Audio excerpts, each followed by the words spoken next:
CEDEAO, quand Tikenja Fakoly rêve d'un coup de balai signé Ousmane Sonko.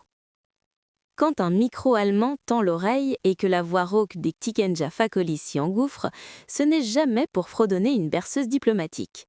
Sur les ondes de Deutsche Welle, le reggaeman Dodiané a encore dégainé sa guitare verbale contre la vénérable CEDEAO, cette organisation ouest-africaine qu'il juge en panne sèche d'autorité, d'audace et crime suprême de justice.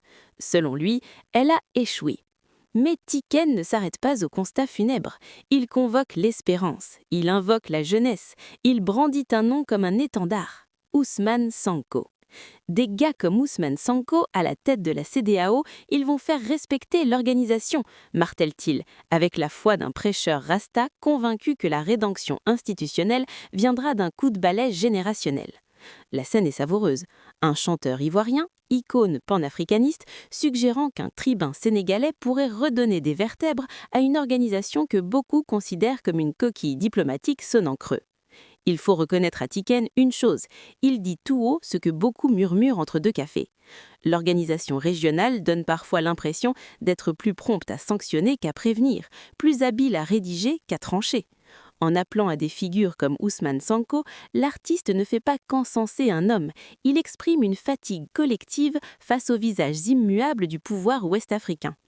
Derrière la caricature se cache une question sérieuse.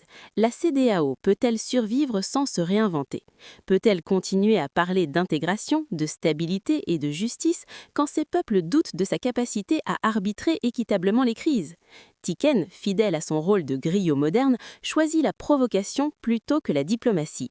Il distribue les cartons rouges depuis son studio, pendant que les chefs d'État ajustent leurs agendas.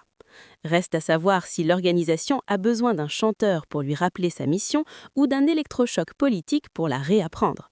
En attendant, la déclaration fait du bruit, et dans une Afrique de l'Ouest saturée de discours officiels, il faut parfois la voix d'un reggaeman pour secouer la sono institutionnelle.